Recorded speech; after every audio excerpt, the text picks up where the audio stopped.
This is the City of Waupaca, third Tuesday of the month, City Council meeting. So before we start the regular City Council meeting tonight, we have a couple of public hearings that we have to get to. And so let's do that to begin with. The first public hearing is an ordinance amending the City of Waupaca year 2030 comprehensive plan for the future land use map. And of course, today is Tuesday, August 17th, 2021, and it's 6:01 p.m. So I'll call this public hearing to order. Sandy, you've taken attendance. We have Alan, who is on virtually, and I think Dimitri will come in the next few minutes, so we'll be at full capacity once Dimitri is here. The public hearing. Yep.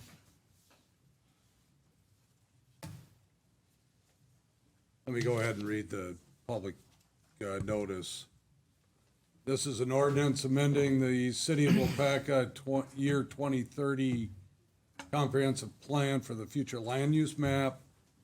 Notice is hereby given that the Common Council of the City of Waupaca will hold a public hearing on Tuesday, August 17th, 2021 at 6 p.m. in the council chambers, 111 South Main Street, Waupaca, Wisconsin, to hear testimony on whether to amend the year 2030 comprehensive plan future land use map with regards to 1025 Royalton Street, and then it gives the parcel number and also the address 1035, 1043 Royalton Street, and the parcel numbers, and then 1109 Royalton Street, from low-density residential to neighborhood mixed use. The hearing will be for the purpose of giving an opportunity for any person interested, their attorneys or agents, to be heard.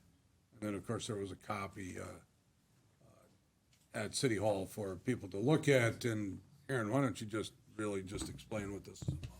Yep, thank you, Mayor Smith. So this public hearing is, as everyone knows, the old, or as they would know it, the old Service Master building on the north part of Churchill Street and Royalton, that intersection, and then actually the two lots on each side of it, the east and west.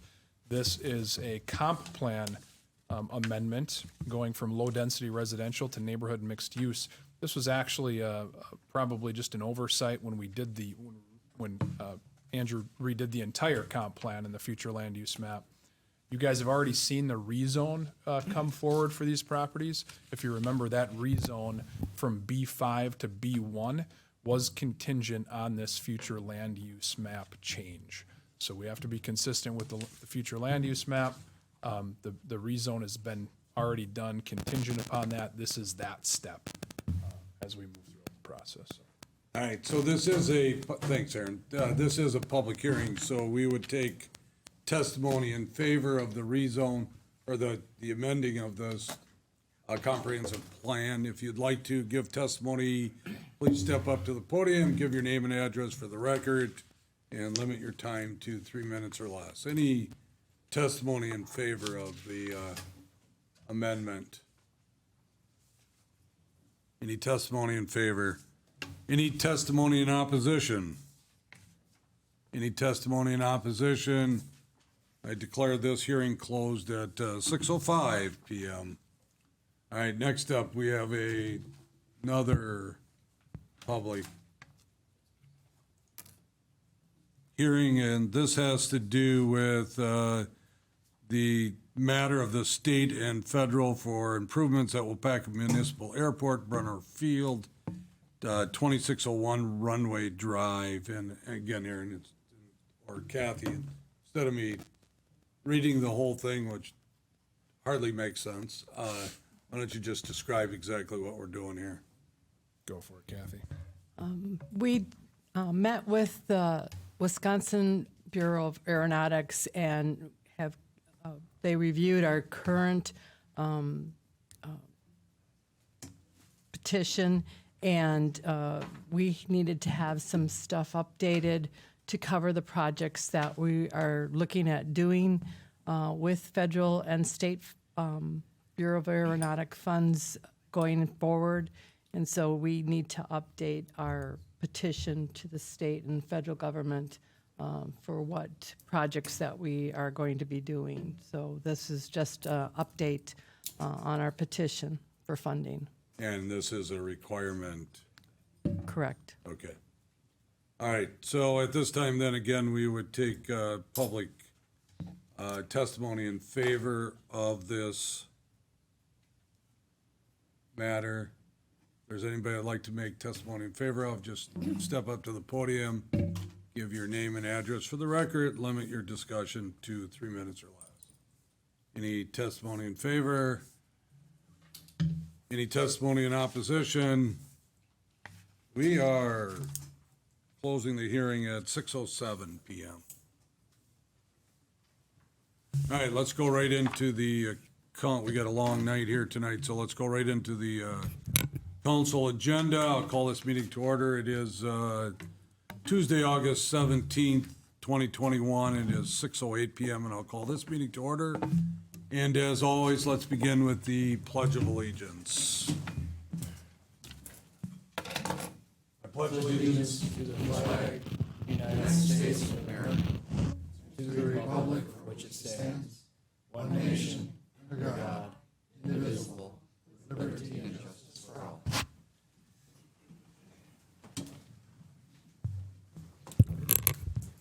And we'll ask Sandy to, our clerk, to read the open meeting statement for us. This meeting and all meetings of the Common Council are open to the public. Proper notice has been posted and given to the media in accordance with Wisconsin state statutes, so that citizens may be aware of the time, place, and agenda of this meeting. All right, Sandy, and take roll for us also, please. Brian Smith. Here. Colin Dykstra. Here. Lori Chestnut. Here. Paul Hagan. Here. Alan Keeland. Here. Scott Perchatsky. Here. Dave Peterson. Here. Paul Mayo. Here. Dimitri Martin. Mary Fair. Here. And Eric Olson. Here. 9 present. We have a quorum. All right, and then also, as we've done for over a year now, is just introduce our staff that is here with us tonight, because we do have people that are watching live, Facebook and TV and radio and so forth. So I'll just introduce real quick our clerk, as you just heard, Sandy Stibbs, City Administrator Aaron Jensen. You heard from our Finance Director Kathy Kaza, Peg Burrington from the library, Tom Hart, our City Attorney, Justin Behrens bearing his head, our Director of Public Works, and Andrew Whitman, our Parks and Rec Director, and then we have Captain Helgeson, who's taking the place of Chief Ozell. Thanks for coming, Captain. And then Josh is running around somewhere, our IT person. All right. So you have an agenda in front of you. You have the consent agenda in front of you. Sandy tells me that there's nothing to be changed on the consent agenda, but if there is an item that you see on the consent agenda that you would like to talk about individually, let me know at this time, and we can move it to the regular agenda where we would vote on that on a separate motion. Otherwise, I'd be looking for a motion to approve the consent agenda as printed. Move to approve. Second. Motion by Chestnut, second by Peterson, that we approve the consent agenda as printed. Any discussion? All in favor signify by saying aye. Aye. Against, say no. Motion carried. Regular agenda, I do have one thing that I want to actually reduce our agenda for tonight. Normally, in the second meeting of the month, we have department heads report. Since we are going to go into committee of the whole meeting to talk about capital, you'll get to hear their voices plenty later on. So I'm going to ask that we just take that off the agenda for tonight. We do have Barb Lackey here, who's representing the community, so she will still give her presentation under that same part tonight. But other than that, we are okay with the agenda unless anybody sees something they believe needs to be changed. And again, I'd be looking for a motion to approve. Move to approve. Motion by Olson, Second. second by Fair, that we approve the agenda with that slight change. Any discussion? All in favor signify by saying aye. Aye. Against, say no. Motion carried. All right, non-agenda items and announcements. We do have a few guests tonight, but the first one I want to introduce to you is, well, actually, I'll let Aaron do that because he did all the work to help get this guy into the county. So, Aaron, go ahead. All right, thanks, Mayor Smith. So we are going to introduce Jeff Mccorsky. He is the new executive director of the Waupaca County Economic Development Corporation. Council members, you know Dave Teal. He recently retired. His last day, I think, was the end of July. And Jeff has stepped in, and Jeff is not only probably going to be a large help from an economic development standpoint, but I said also a help to me personally, as he has a lot of city administration experience at a lot of large communities, which I'm sure he'll get into. But I won't blab on anymore. Jeff, thanks for coming tonight. Go ahead and feel free to tell him about yourself. Well, good evening. Yes, I'm Jeff Mccorsky. I did provide a small report since I was only on the job a couple days. Couldn't put anything together other than just kind of an introduction, so that is in the report. But I hope to bring my 20-plus years of experience as municipal manager, as firstly economic development director in Clarksburg, West Virginia, assistant city manager, and then city manager is Morgantown, West Virginia. I was originally from Milwaukee, but after graduating at the University of Wisconsin-Milwaukee, I went out for graduate school. In 2016, I wanted to relocate back, get closer to family. That's what brings me to this part of the Wisconsin initially. Got a lot of family in this area. But coming back, I was the city administrator for Verona, Wisconsin for over 3 years. But I'm very happy to take the position of economic executive director of the Economic Development Corporation. I hope to bring those experiences to help the county and also the municipalities within the county to develop public-private partnerships, work and manage additional grants that are potentially available, and then also work on some of the bigger issues. Notice that workforce development is becoming a big issue, and now with the census coming out, you see that there's declines within the county as a whole. Hope to work as a team with the state, the county, and other members to find recommendations and potential solutions to start moving those numbers in the positive direction. And also, I do have experience with from economic development versus from the Main Street portion all the way to airport development. So I hope to be able to utilize my experiences and provide them to Waupaca County. So. All right, Jeff, thank you. Welcome to Waupaca County, especially the city of Waupaca. We've been promoting the city of Waupaca to Jeff, so if you guys get the opportunity to continue to do that. I'm in the market for a house, that's what I'm So, yeah, welcome, and as I said before, don't be a stranger. We really lean on the Waupaca County Economic Department quite a bit. Well, thank you. Look forward to working with every one of you. Thanks, Jeff. All right. Next up is public input. Do we put this in here for people to speak on non-agenda items? If there's anybody in the audience or even staff or council that would like to speak on a non-agenda item, just step up to the podium, give your name and address for the record, and again, limit your time to 3 minutes or less. Any public input? All right, let's go on to the community department head reports. As I said, we're going to not do the department head reports now. We're going to do those later under the capital committee of the whole meeting. But we do have one community member, and I guess, Barb, you represent many hats, so I'm glad they told me that you're going to be here tonight speaking for the Waupaca Rotary Club. Just a couple minutes. I am here tonight. My name is Barbara Ladke, and I'm representing this month the Waupaca Area Arts and Culture Network. And this month it's Rotary, so I'm here wearing that hat. Rotary has been a part of the Waupaca Area Culture Network since we recognized the importance of communication and collaboration as a result of the Waupaca Cultural Plan that happened in 2018 that you guys probably know about. And if you check your email boxes, you will find an invitation from Greg Groham, because it's 3 years ago that we did this plan, and it's time to update it. So you have in your email boxes an invitation for a September 23rd event at Danes Hall. And you'll find that it's a City of Waupaca partnership. There's going to be refreshments. We're going to do brainstorming, try to see what are we doing right as a community with arts and culture, what needs improvement, and we're looking for everybody who's gotten one of those invitations to show up and have some drinks and some refreshments and talk with each other.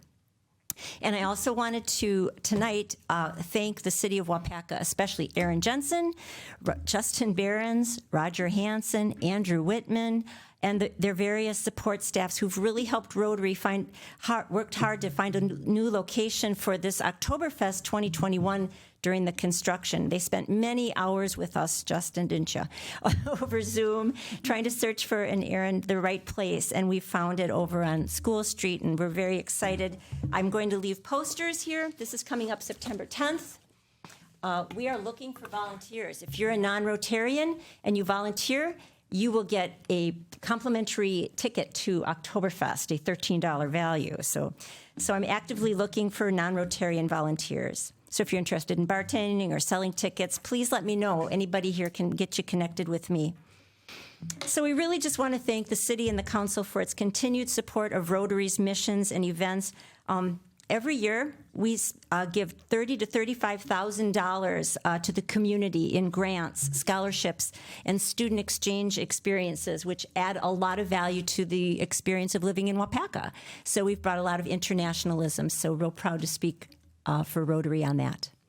So thank you very much for your support, and please take a poster, pass the word around, and if you'd like to volunteer, just get in touch with Barb Ladke. These guys can help you connect. Thank you. Yes. Could you spell your last name? Laedtke.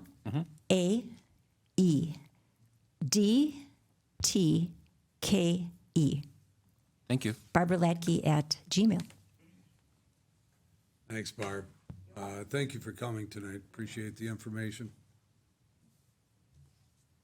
All right, let's move on then.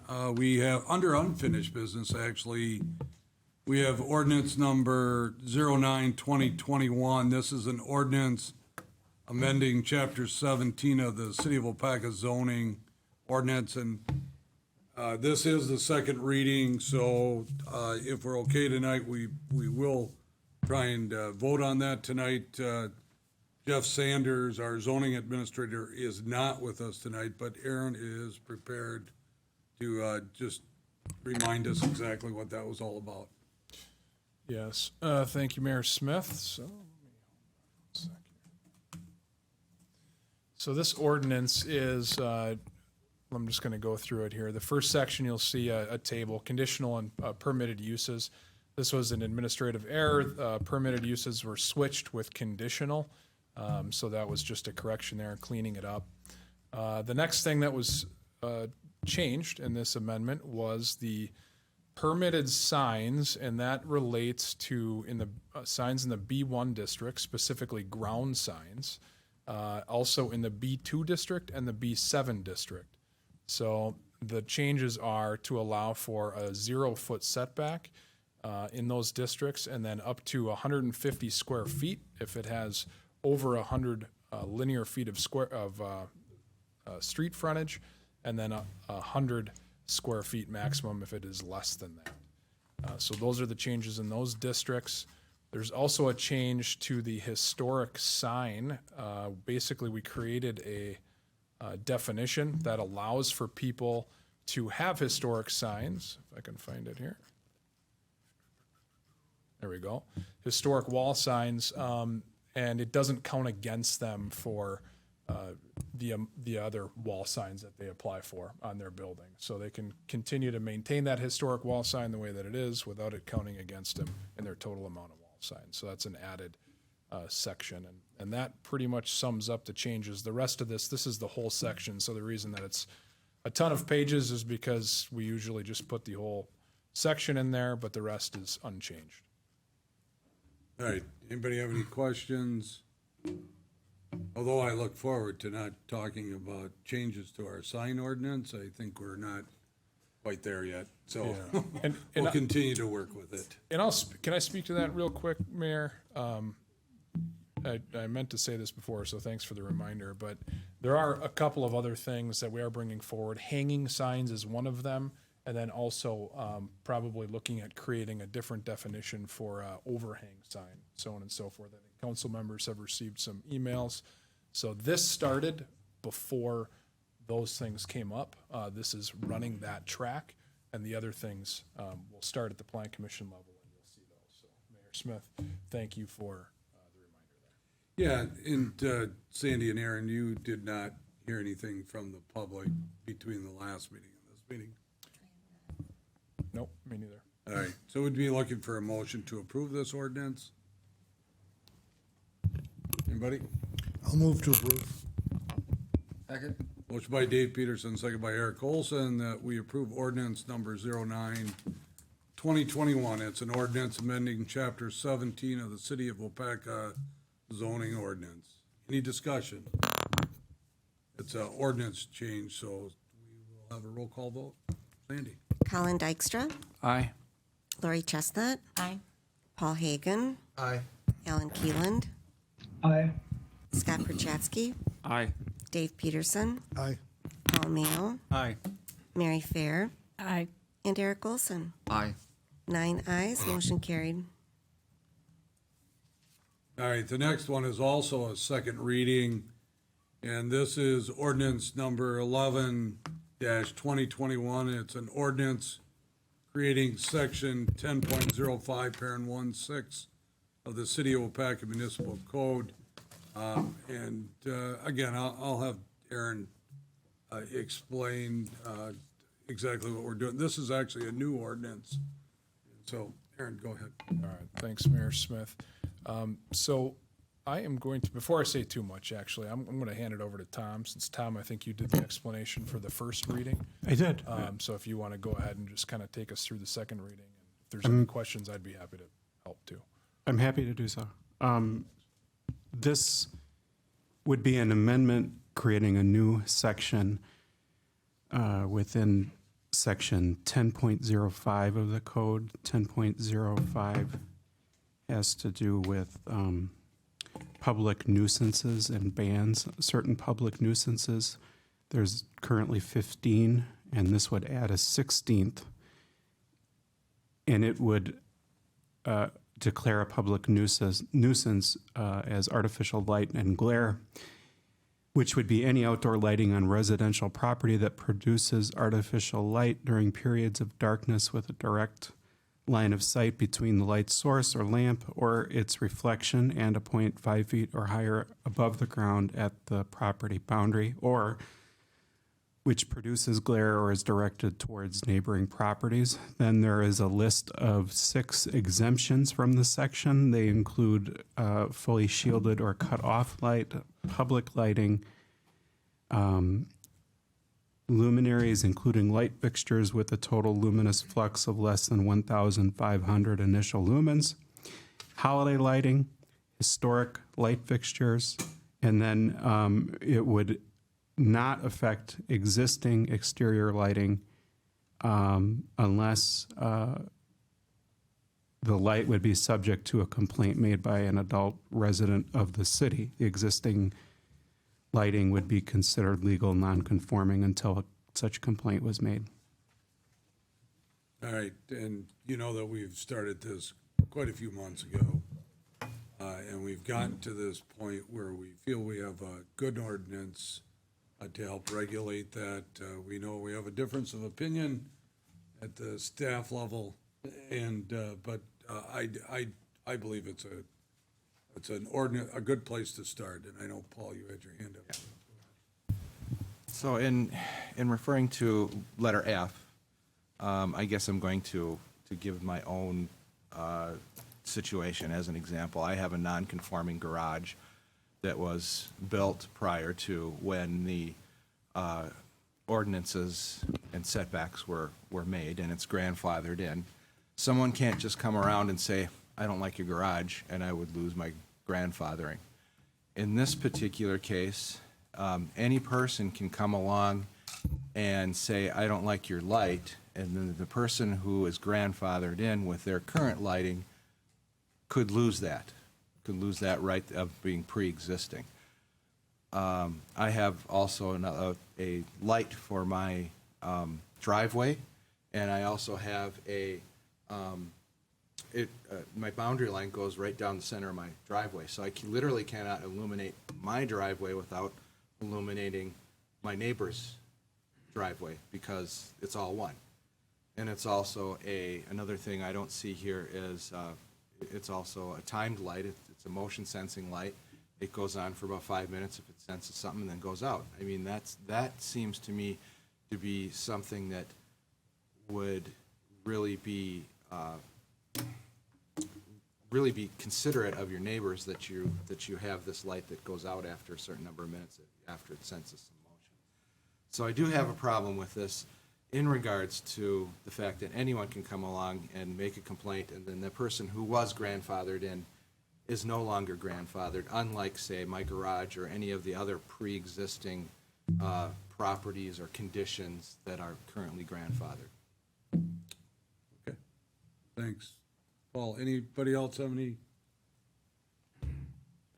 to say? I didn't hear a question in there, so I'm just It was a thinking that you comment. made a statement. Yeah, thank you. Yep. Okay, this is the second reading, so we are set to vote on this tonight. So do I hear a motion on this ordinance? Move to approve. A motion by Keelan, Paul second. Mayo, second by Alan Keelan, that we approve ordinance number 11-21, an ordinance creating section 10.05, 16, the City of Waupaca Municipal Code. Any further discussion? Again, ordinance, so Sandy will call the roll. Colin Dykstra, Aye. Lori Chestnut. Aye. Paul Hagan, No? Alan Keeland, Aye. Scott Perchatsky, Aye. Dave Peterson, Aye. Paul Mayo, Aye. Mary Fair, Aye. and Eric Olson. Aye. 8 ayes, motion carried. All right, so the motion carried. We're to new business, and I'm just going to really turn it over to Aaron to talk about our recommendation here, but I do want you to know that I'll probably make some comments afterwards on this. But we all know that we've been working hard to find a new community and economic development director. We believe we got a really good one here tonight, and so I'll let Aaron expand on that. Thanks, Mayor Smith. So what I'll do is I'll take it through the process. We started in mid-June, actually before that when we came to City Council and asked for the approval to go forward and start recruitment of an community and economic development director due to, you know, the demand that we have. And I can say that even since that time, I would say it's gotten even busier from our office standpoint. So we're very happy to be towards the end of the road here. We did first round interviews at the end of June, and then actually did second round interviews at the end of July. Feel really good about the process we went through. I had the core team of myself, Mayor Smith, Alan Keeland, and then in the first round, we also had help from the deputy director of Nina's department, Brad Schmidt. He couldn't join us in the second round, but gave good feedback in the first. We also, in that second round, had in addition to our core panel, we also had a panel of staff members that will be working with this individual every day. and they were able to ask questions, present scenarios, and the candidates came back and gave their rundown of those scenarios. And then lastly, had a panel with department heads, and they kind of took them out to an impromptu, more informal lunch to show them a little bit about Waupaca and what we have to offer and such. So I want to thank everyone that's been involved, Mayor Smith, Alan, department heads, our staff, Rhonda and Elizabeth. They helped make sure that the process was a good one. So now a little bit about Jared. I think part of the reason that I was really excited, and I think it was echoed, is I think he had a very listen first mentality. I thought his answers were of a lot of substance in our interview process, seemed very customer service based, hit kind of a lot of those non-negotiables that we talked about when we opened the position. And also very willing to learn, and not only willing to learn, but obviously has a passion for it as he is pursuing his master's while he's working now. So those are a couple of things. You'll see in my memo, we do have Jared starting at that $65,000 annual salary. That was within our range that we posted in the beginning. We do have a couple incentives that could be hit over the first couple of years as it pertains to establishing permanent residency within the city of Waupaca, as well as finishing that master's degree that he has started. So those are some of the highlights of the process and where we are today, and I'm certainly excited. I guess the only other highlight would be that if you guys do approve this, he would be starting September 7th, so the day after Labor Day, so in a pretty short time. So, Mayor? Thank you, Aaron. So at this time, obviously before we ask you to vote, I'd like to introduce Jarrett just so he could show you what kind of person he is. And so I'll introduce Jarrett Raku, and hopefully as our new director. Well, hello everyone. Awesome to be here. Very excited. Nervous at the same time. But I guess Jared Raku, currently residing in Stevens Point, but really excited to learn more about Waupaca and possibly relocate here, and excited just to again learn a little bit more about it and get a feel for it. And so far, it seems like a wonderful community, very, very community minded and culturally minded, and just from the few speakers we had here today, it seems like there's a lot going on. So really excited to be here. As I believe Aaron had mentioned, I am coming from the village of Kronewetter, so up towards the Wausau area, working in the Community and Economic Development Department as a planning technician. My direct supervisor would actually be the Community and Economic Development Director there. So I think he has been a great mentor to me, so I feel as though I have a lot to bring to the community. Am finishing out my master's program through Penn State University World Campus, so online. Really didn't want to relocate anywhere, but still really wanted to pursue that additional education for this position. I think it's really valuable, and working alongside getting real world experience as well as that educational experience, I think really pairs well. So I guess I look forward to your decision, and I hope I have the opportunity to bring my skills to the city and hopefully prove Aaron's glowing recommendation correct. So. Anybody have any questions of Jarrett at all? I know a couple of you had the opportunity to introduce yourselves earlier. So happy to take any. Yeah. Go ahead, Mary. I would have a question. Yeah. Just personally, born and raised in Stevens Point? Nope, actually, so I'll say the Colby Abbotsford area. Okay. That's exit 132 if you're heading towards Eau Claire. Went to high school in Marshfield, commuted from Colby to Marshfield, half hour. And then after high school, went to the community college there, just for general electives. Then moved to Stevens Point for undergraduate, and then have been there ever since. Okay, good. Thank you. Yeah, thank you. Gotta be good. He's a pointer. Yeah. Sorry. All right. Anybody else? Is there, Yeah, go ahead. is this his wife in the audience that we could say? Or Yes, actually, so this is my fiance, Fiancé, okay. Nicole Kivala. September 23rd, 2023, will be wife, but until then, just fiance. Well, nice to meet you. Yay. Yay.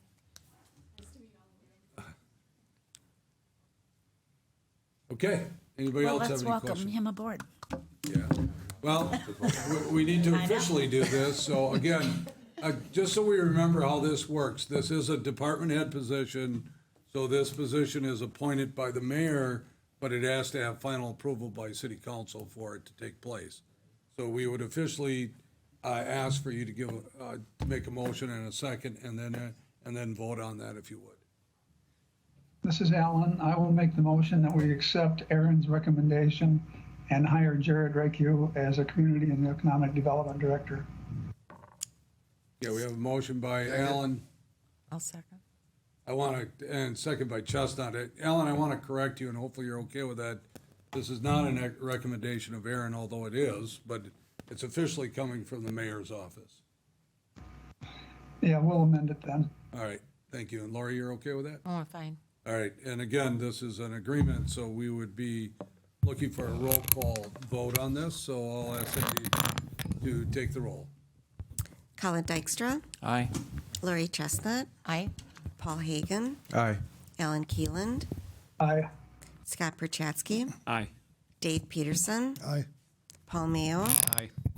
Mary Fair, Aye. and Eric Olson. Aye. 9 ayes, motion carried. All right, now it's official, Jared. Thank you very much, everyone. Congratulations. So the concept is that will he be at our next city council meeting? Is that right, or will it be the second? Yeah, that will be that first day that he starts. All right, and the plan is to introduce him to the community also. So look for an invitation to a community event. I mean, this obviously is a community economic development director. We want to get his name out there and introduce him to as many people in his business as we can. But we welcome you, Jarrett. We don't quite have an office for you yet, but we'll find one before you get here. That coffee table in the parking lot. Right. Sounds great. And I do want to just thank Alan, Keelan, and Aaron. We did put in quite a bit of time and hours and really took this seriously. And I think what we ended up with is just top notch here. And I'm really looking forward to it. But I think it's because of the hard work that Aaron did and then with help from Alan. So I appreciate everything that as we went through the process. So thank you. All right, let's move on to ordinance number 07, 2021. This is an ordinance to amend the City of Waupaca year 2030 comprehensive plan. This is the first reading. And remember, we had a public hearing earlier tonight on that. And Aaron, you want to just do a real brief summary of what that's all about again? Yep. Thanks, Mayor Smith. Again, this is known as the old Service Master property, looking to amend the future land use map from low-density residential to neighborhood mixed use. And that is the rest of that Churchill Street corridor. So that will allow for the rezone to legally happen, which has already been passed by council. All right, so again, it's the first reading, so you'll see that at our next city council meeting unless we have some changes that need to be made. Next up, adoption of the evacuation policy for city facilities open to the public. And this has to do with City Hall, the library, the rec center, and the airport. And Aaron, you're on this one too. Yep. Thanks again, Mayor Smith. So on page 149 of your packet, you'll see a document about 3 pages long. This is actually in light of an event we had not too many weeks ago when we had the natural gas leak just across the street. We did evacuate. Actually, staff, I thought, did a fantastic job in helping patrons and each other evacuate and congregating at areas and then communicating afterwards to get everyone back in. But although it happened well, there wasn't really a process in place, and I think while it was happening, we were kind of asking each other some questions on how it should work. So this is that policy in writing. I want to thank, actually, Russ helped put this first draft together as he's the facilities superintendent. And then I had help from department heads at department head meetings who gave their comments on what it should look like. So basically, it spells out how to get people out of the building, who's in charge of communicating that, where are the evacuation meeting points, who should be notified, and then how we get back in and who makes that determination. So this is for really the buildings we deemed that the public would be, that are open to the public: City Hall, Library, Recreation Center, and the airport. The police department will likely be responding to calls in emergency situations. And I guess the only other thing is this is not like every emergency situation is different. So this last one that we had time to go through these processes. If it's an active shooter or something like that, that would be a different scenario.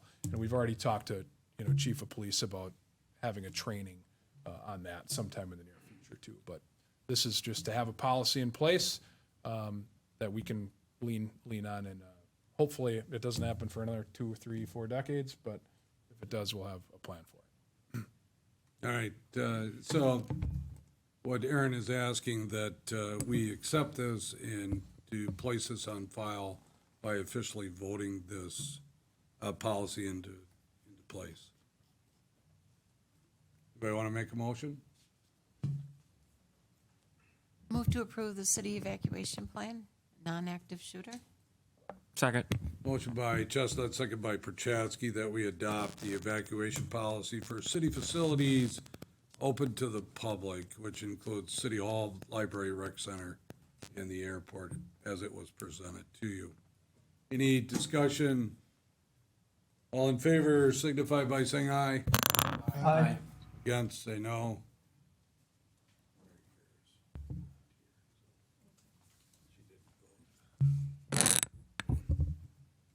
All right, next up, we're going to go to Kathy. This is resolution number 1492, a resolution petitioning the Secretary of Transportation for airport improvement aid. And again, this was part of the one of the public hearings that we had earlier. So Kathy, again, you want to just explain what's going on here? Sure. This is the resolution that goes over the petition for the Waupaca Airport project that we are looking to update. And this is the format that the Department of Transportation is requesting that we use to have the resolution to cover those projects. It is signed, is going to be introduced by Alderperson Hagan, who is the chair of the airport board, and Mayor Smith, that these are the projects under the federal block grant that cover the airport request. So I'm just looking for approval of this resolution. All right, and this is not something new. We do this on a regular basis, quite honestly, but this is the format they're requesting for the funding. So unless we have any questions, I would entertain a motion to approve 1492. I'd move to approve Resolution 1492. Motion by Hagan, I'll second. second by Olson, that we approve 1492, a resolution petitioning Secretary of Transportation for airport improvements aid. Any further discussion? Again, this is a resolution, so we'll take a roll call vote. Sandy? Colin Dykstra, Aye. Lori Chestnut, Aye. Paul Hagan, Aye. Alan Keeland, Aye. Scott Perchatsky, Aye. Dave Peterson, Aye. Paul Mayo, Aye. and Eric Olson. Aye. 8 ayes, motion carried. All right, thank you, Sandy. All right, next up is license report number 1551. You can find that on 157 of your packet. For those of you that are new to listening tonight, operator's license or our bartender's license, and we have two individuals that are applying for that operator's license. So we would need a motion to approve. Move to approve license report number 1551. Motion by Chestnut, Second. second by Hagan, that we approve license report 1551. Any discussion? All in favor signify by saying aye. Aye. Against? Motion carried. Next up, we have issues, projects, discussion. This is our 30-minute where we don't have any action, but it's just to let us know what's going on. And tonight, Justin wants to introduce or talk about the new Public Works facility. So, Justin? Thank you, Mayor. He just stepped out, so yeah. Norman was here to give us an update. He was going to use the podium, so Aaron, if you could switch that over. So what we asked Norman to come here and give a.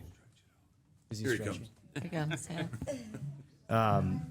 Give a brief update of where we are with the project. We have some preliminary plans or a layout to show. And then also go into what we plan for the future, and then talk about construction management, bringing on a construction manager for this project. So we started out bringing Norman on to design and bid this, and then put it out there for a contractor to put bids in and move forward.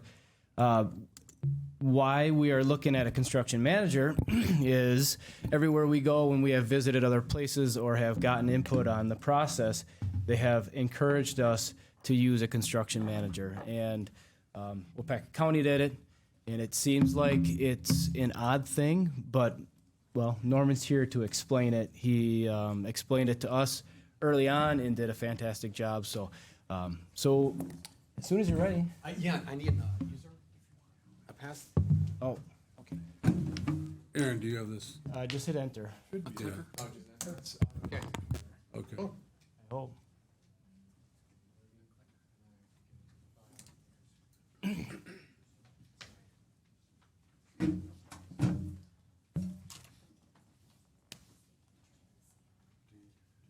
I'll just. There you go.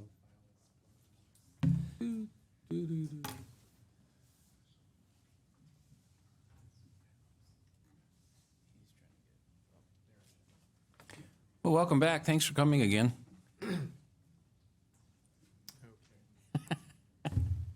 He's busy thinking. Adding in some space there. Something. Well, I would update you on the Brewer game if it was even on at this time, but I'm afraid Eric might yell at me, so I'm not going to. You're fine with the Brewers. It's not the Bucks. I'll never forget that. Okay, I'm ready. Well, good evening, everyone. And yes, our firm designs a lot of garages and a lot of public facilities for counties and cities. And over I've been practicing in Wisconsin about 25 years now. But initially, everything was general bid. Our general contractor bid out. And around 2010, things started changing. And ever since then, all of our city county projects have gone out CM, except a few. That is construction manager and construction manager at risk specifically. And the experience that I had and a lot of my clients had with the general contractor bid approach is the architect, us and Justin and the crew work together on this and with the city council, and we come up with a great plan, and then we put out on bid, and on bid day we find out what the price is. And at that point, we have to work with this contractor that we're kind of married up with, and their subs, which are going to be many subs. And the general contractor approach, open bid, is great for getting a price, but you don't get a few things out of that. You don't, one, you don't get to really qualify them or their subcontractors. we don't have them at the table during design to tell us, well, what do you think we could have done differently that would have made this more cost effective? And it could make things more adversarial between the architect and the contractor, as finger pointing as why isn't that in the drawings? Or I wasn't expecting that. So with the CM approach, I experienced a totally different approach. And the construction manager approach is more collaborative. The architect and the CM, be it a Bolt or a Myron or Market Johnson, something like that, they're project management professionals. And they're there to manage the construction, but also get involved in the design process. And they really add a lot of value during the design, such that as we're in the final design or even earlier of the project, they're sitting at the table with us. They're at us at the design meetings. They're listening to our explanation of design. They're hearing the city's needs, what they want in the building, in the yard. And they're thinking, what's the most cost-effective way to build it? What have they seen in other cities, the way they've built it? And a lot of times we may be, well, do we want to do that part metal? And then we're at the meeting and we have the interaction of the CM right there at the table telling us, well, the cost per square foot that we've got on our last 5 garages was X amount. So we're like, oh, we get some real-time feedback during the meeting as which way to go. And we have to make literally hundreds of decisions on this building, from the concrete to the precast to the steel, to the electrical systems and the HVAC. There's just hundreds of decisions, and each has cost implications. And as an architect, we do our best to provide you that, but having a construction professional at the table during design is where we get that interactive decision so that we can fine-tune the design and balance it on the fly, not on bid day. We're fine-tuning the design as we go along.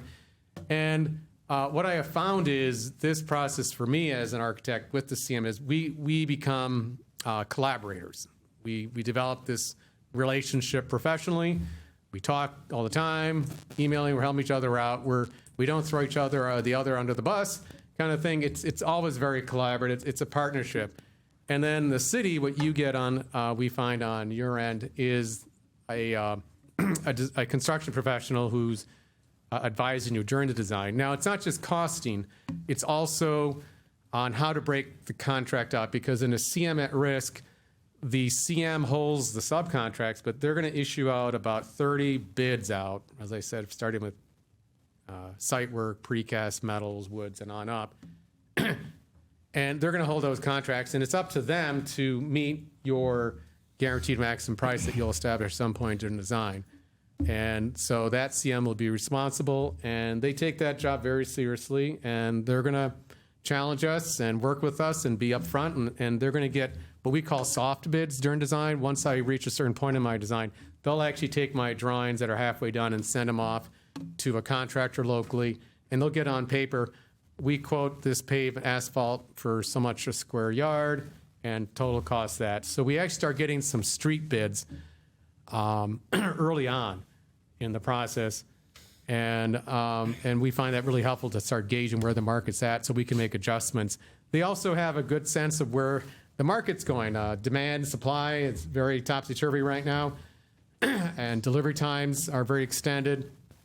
And so the CMs are really on top of where the bottlenecks are and will advise us, we need to issue out a separate package, let's say, for precast, or the steel is taking 8 months. We got to get that out first. So we need to adjust the design schedule, make decisions on some of these big cost items or long lead items, and advise us how to package that. And they'll handle that bidding out, and they will write up the bid documents and have the proper language in there so that the bidders know, okay, I'm bidding on the HVAC, I'm not doing the electrical, I have to provide so much security or cleaning, whatever. They organize all the different contractors so everybody's coming and going in an organized fashion.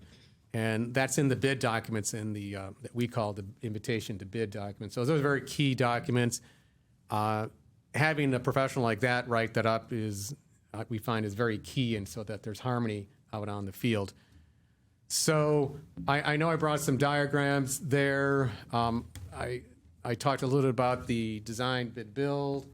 I did have some other there's other diagrams of what construction management and CM at risk is at. But again, as Justin said, it's the wave that counties and cities are going. I know there's some questions, and I'll address those. I know people have a lot of questions about it too. As I said, the only job we haven't done CM recently was one under 2 million, and another one is more like around 12 million, but it's CM at agency, which is a little different. So the issues I know that the questions people have is how to know we're getting a good price out of the CM and who's checking the CM. And can the CM also bid on some of the work? And what I have found is, and those are all valid questions, and also does it meet Wisconsin procurement laws? I'm not a lawyer on that, but it always seems that it does, and I can't advise you on how. But as far as the CM watching themselves, the architect and the CM, we recommend you'd issue an RFP out for their services, and you'd stipulate what they have to do during design and during construction. There is a standard American Institute of Architect contract that matches with the architect agreement I have with the city, or we're working on right now. And the languages of what I do and what the CM do are dovetail, so there's not overlapping. Like they're responsible for cost estimating, not us. They're doing the scheduling. And during construction, it's a matrix of who does what, and then also what the owner is responsible for. So this document's been legally worked out. It's an industry standard. So you have that as a basis. Your council can always modify that, of course. So it's very clear what they're going to do during design and construction. And then they really let me just so they have what I think is there's a good contract you can apply. There is, yes, they can bid on some of their work. A lot of times we find the big CMs want to bid on the poured concrete, the slab work for some control. Some of my clients don't like that. Well, how can they, bid on their own CM work? And what I found in one case where it was Calumet County didn't want, in this case, Myron, to bid on the concrete. They found that when the other concrete providers found out that Myron wasn't bidding on it, they jacked up their prices. And the county's like, oh, we just lost a 10% cost efficiency on that. So I kind of wondered myself, but I saw it happen on there too. Another thing the CMs do is they will actually help with economic development in the sense of you may want to target some of your local Waupaca contractors, and we can break up the whole design package as finely as you want. We could do carpeting or painting or landscaping. And a lot of my clients want to make sure, we want to make sure our local contractors get a shot at this. So the CMs, you can tell them that that's a priority for us, and they will not only break it up, but they'll get the word out. They'll start emailing them and posting it that, hey, we've got this job coming up, start digging up interest on this. And the last point I'll make is right now with the market so backed up, it's going to be so key to figure out how we package this project. And having that advice for all of us, I think will be key for us to make this job move smoothly. And actually, I will say finally, is all of the firms I've mentioned are, and there's others out there too, are very committed. They're very professional. They're in this for their reputation. I've never seen them pull something funny on it. They have very well-trained project managers. And all my clients have been happy about it, and we've always come on budget or a little below. Little things will come up, but they're very good at working that out and explaining.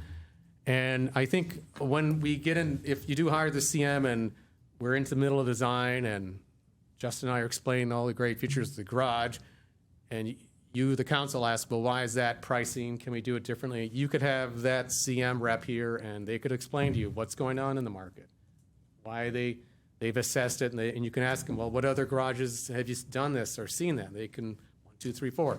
You know, this is the way it worked. So you have a lot of information, backup, justification from them that they can provide you. And I think I'll end there and open up for some questions from you. Yeah, go ahead, Paul. You'll have to excuse me, this is the first time I've ever been introduced to this concept, so. Okay. I do have some questions. Who employs the construction manager, and how are they compensated, and at what cost is that to us? Yes. The city contracts directly with the CM, the construction manager, and then there is like a triangle of the city architect and the CM, and then our AAA agreements kind of bind us so that we work harmoniously together. And then they do charge a construction management fee. Now, basically, that fee I find reduces the general contractor's fee, because if the general contractor is going to charge 15% or so on top of every bid he gets, he's still got to schedule, coordinate, and make sure he gets on there. The CM does that too. They act like a general, and they're at the design table giving us a lot of professional input. I find their fees, it varies from firm. It goes anywhere from 2.5% to 3%. And I know that sounds like, oh, we're paying more, but it is coming a bit out of the GC pricing that you would normally see that they would put on top of all of their sub bids. Does that answer your question? Yes. Okay. So, a little history, and this goes back even before you were on council, Paul, and me.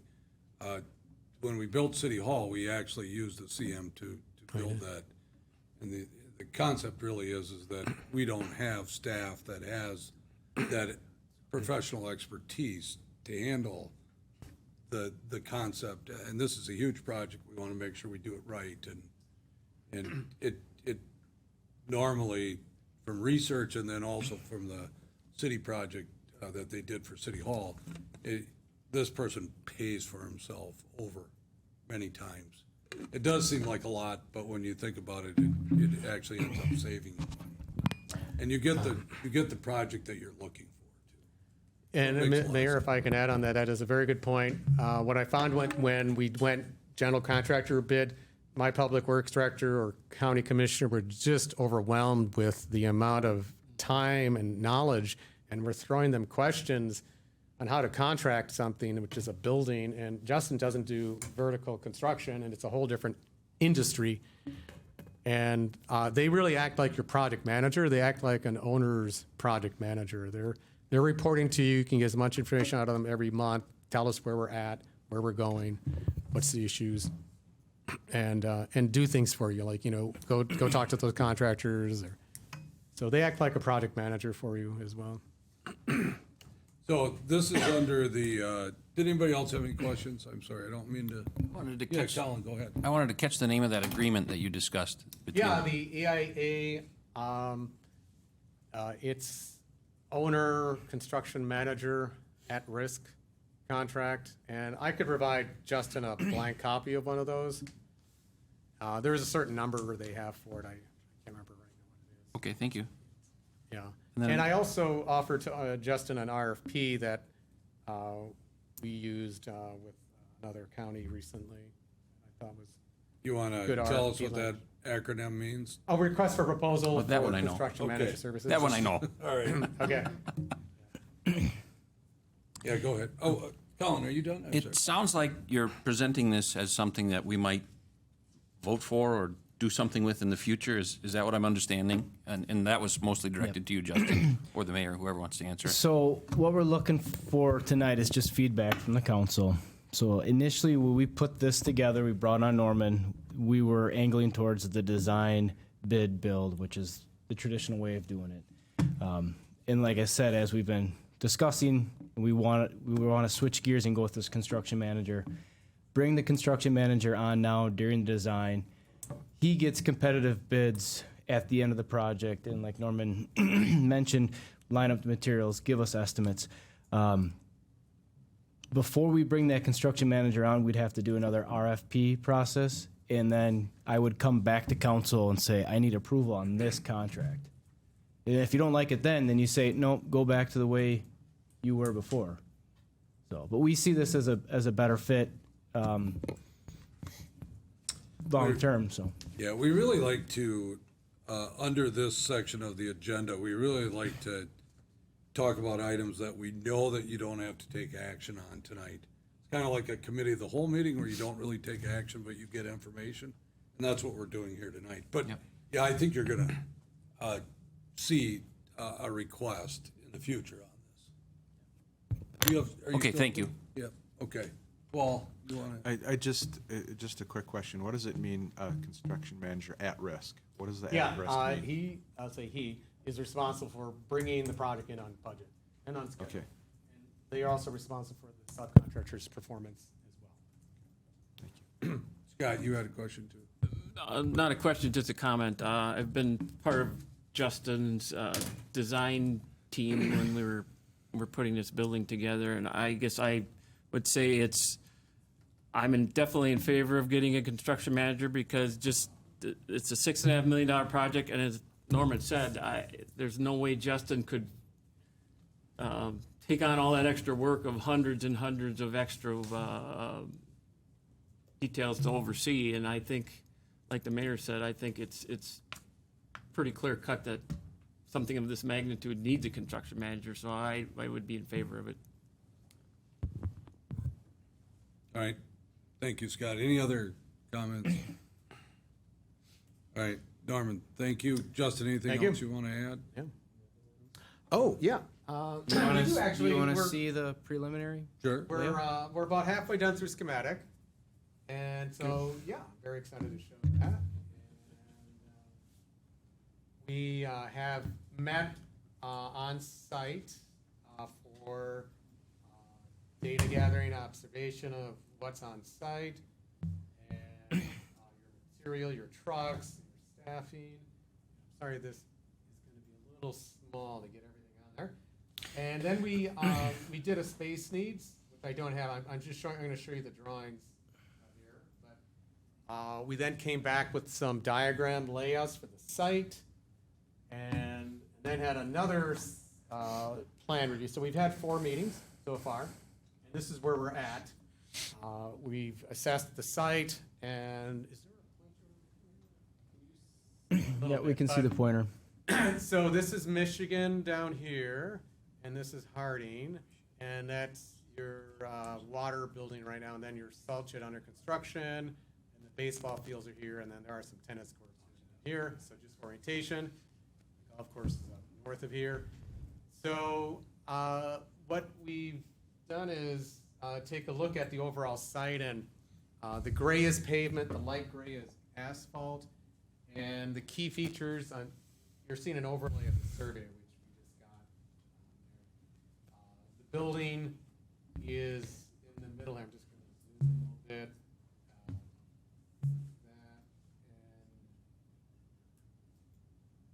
So what you're seeing is the long green one. The big one is the parking garage, and we've taken the trucks from streets and water and parks, and also their wheeled equipment.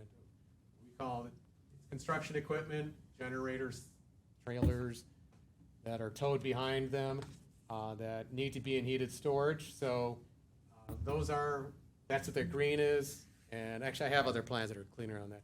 But on the purple side is the repair garage facing out toward the end of Harding. And then part storage, sign shop, the crew area, and then this is the admin area of water and streets and parks, and actually facilities too. Right here. And then on this side is our truck wash, and this is a cold storage building, so we thought we'd save some wall construction by putting the cold storage building up against the truck wash on this end. And right now, the general circulation is the trucks would come in off of Michigan, they come up Harding, and they fuel, and they can truck wash, and then they park, and then they exit out Michigan. So that's the circulation pattern. And then the repair shops, they come in here, vendors, parts here, and sign crew, and then the crew up front. So we're having the office areas up front. And then in the yard, we've we're likely gonna have 2 retaining ponds, one up here. You're seeing the fence line, that X thing. That we're lining out area for culverts and casting storage. That's the new salt shed underway. And these are structured bins. So, and again, on pavement. So that's where we are on the site layout. And we have more detailed plans. I'm not going to go too greatly, and I kind of described it, but you're seeing the deep green is cold storage, and then truck wash, and then all the parking. And each of these is an assigned stall. There's a truck that goes in each one of these pieces or stalls. And you're seeing we're parking a lot of the staff back here. Repair garage with 2 heavy bays and 1 light bay, part storage, sign and wood shop. It's actually 1 big room, but that's the area for it. And then we've got the crew area. And after that, I'm going to go we got a little more detail here where you can see the crew area, the lunchroom, their locker. And then this begins the admin area. Although there's the water shop here, we've got a park superintendent, street superintendent, what is an unassigned reception area that is unmanned right now, could be in the future. A DPW director, and then water superintendent, and their techs here. Facilities, 2 people in facilities, actually 2 people in parks as well. Meeting room, and area for plotting and plan layouts. That's where we're at right now, and that's the progress that we've made in since the beginning of July, and over 4 meetings. And our next phase is our civil engineers are going to start up and do some grading and really calculate the extension ponds, like utility extensions, and get more refinement with Justin and other department heads, how this is laying out. And to be honest, the next big thing will be cost estimating. We're going to do a cost estimate, but we really would love to have a Signage cost estimate as well, so that we can talk to you about not only the scope of this project, but the cost of it too. If we have that balanced discussion. At this point, I have not done a cost estimate.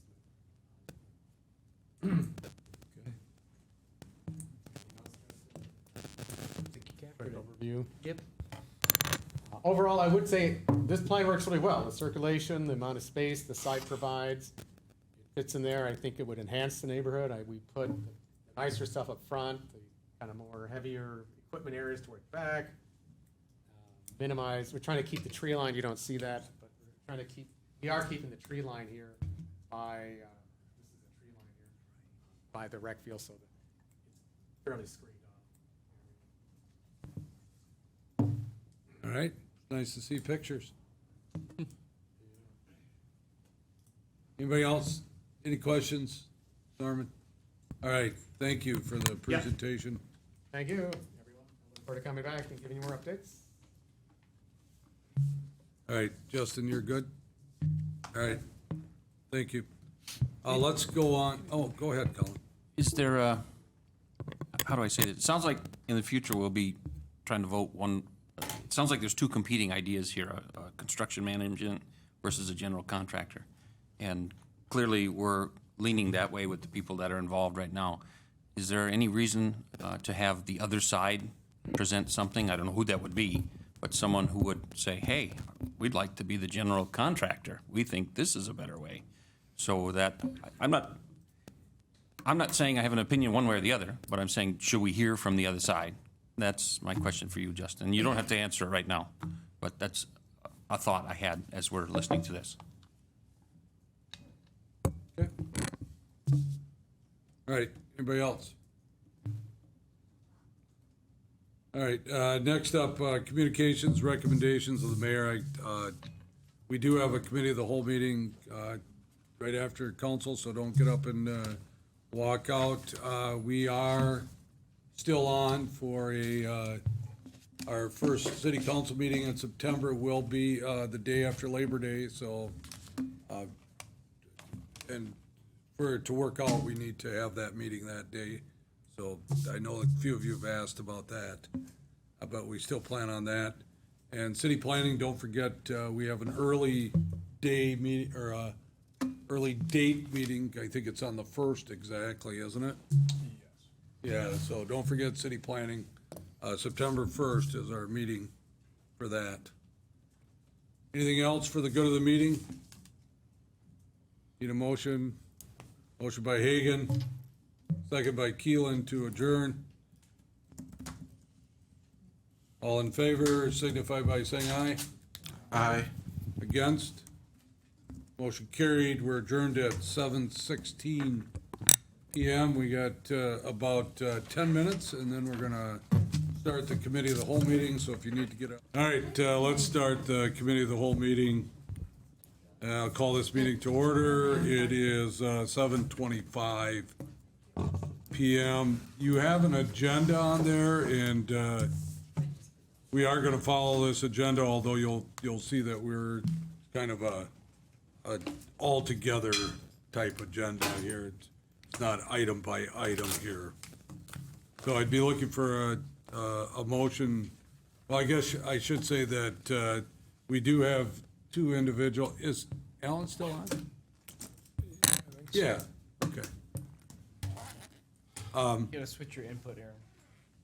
Oh, yeah, sorry. So was Alan able to see? He should be able to. Okay. Let's, yeah. Aaron, do you want me to Oh, there's email you Alan, the sorry. updated version? Yeah, if you could. That'd be good. Is it anything different than the handouts here? We updated the handouts. Okay, you can email. So the handout is the most updated? Correct. Okay.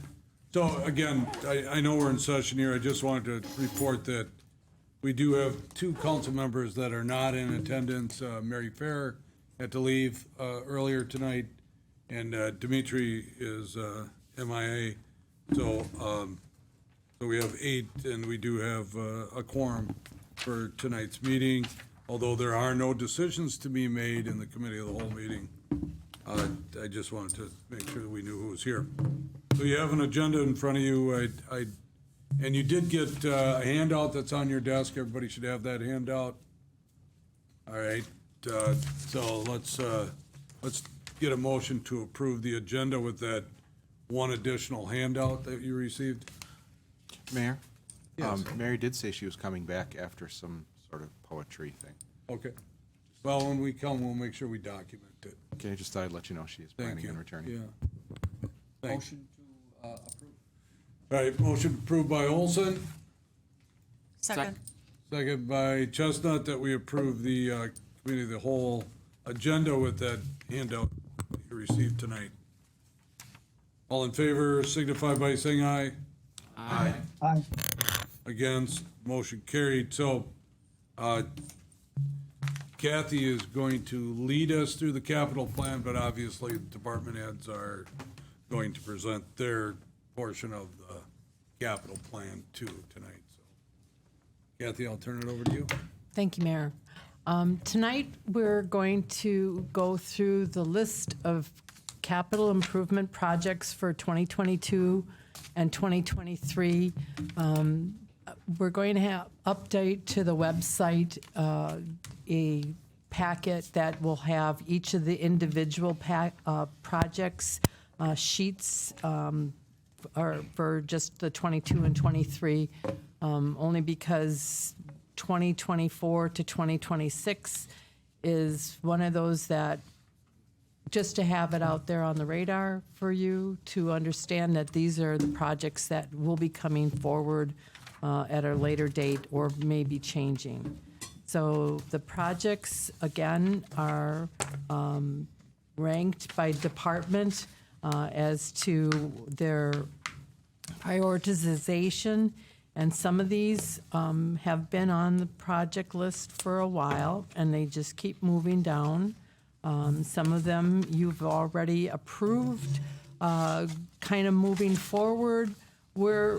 But we're putting it into the plan and knowing that these are the types of projects that are going to have to be funded with either debt service or some other funding source.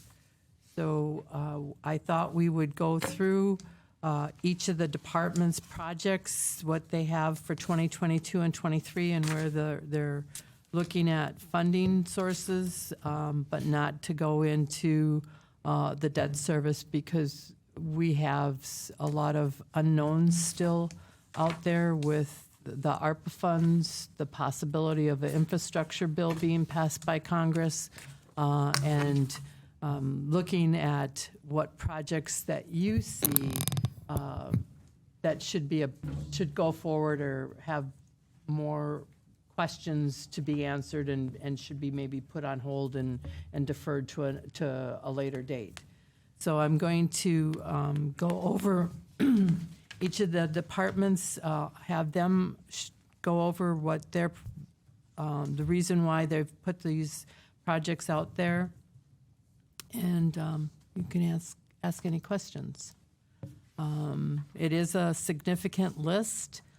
If you look at just the 22 projects, you're talking almost $5 million worth of projects. If you look at the 2023 projects, you're looking at almost $8.4 million worth of projects.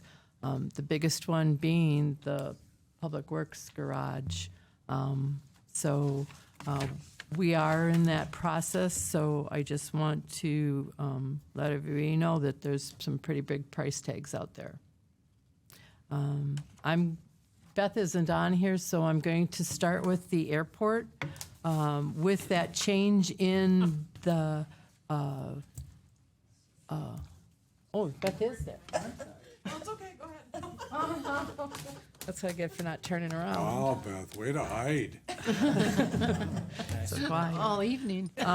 If you want to go up to the podium and you can add in what it is. So, just to explain Kathy's paperwork, then the first page of amounts there and so on, that's just a summary. Just a summary by department. It just says that this is what we're looking at with projects for each year. It doesn't tell you where the funding's coming from, but this is what's out there as far as projects that have some priority, is most of the ones that are in 22 and 23 and then going forward. And then there is the introduction is just some of the nomenclature and glossary of the types of terms that everybody will be seeing within the department's requests for the capital projects that we have. Yeah, and so if you want to see more detail of what Beth is talking about, look on the back side of that summary, and really, please, just concentrate on 2022 and 2023. Don't try to expand out further than that. It'd be difficult. Sometimes it's difficult to even look at next year, to tell you the truth, because we do a budget on an annual basis. But just try and concentrate on those, and that's what they're going to be doing tonight too. Is the department is just concentrating on the 2 years, 22 and 2023.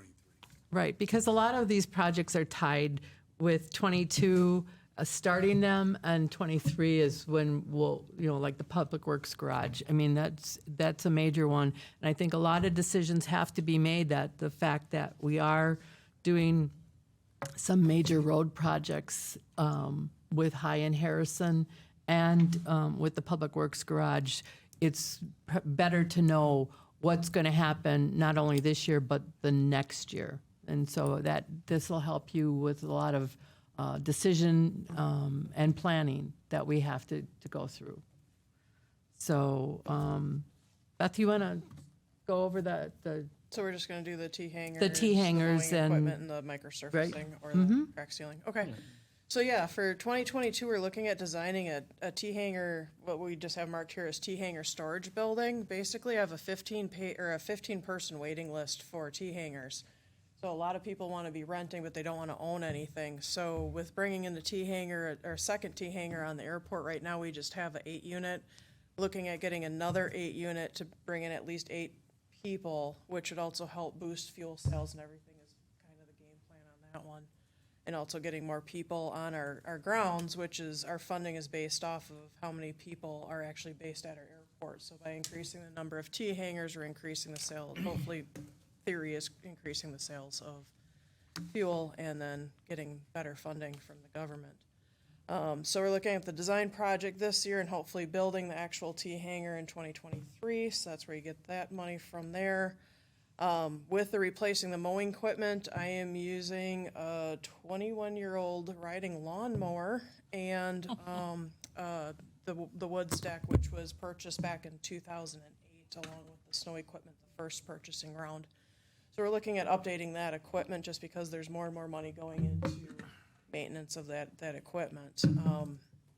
And then with the Microsoft or surfacing runways, every few years we actually, the Bureau of Aeronautics comes in with a company that basically looks at our quality of our asphalt and everything, and it is definitely in need of repairs or maintenance.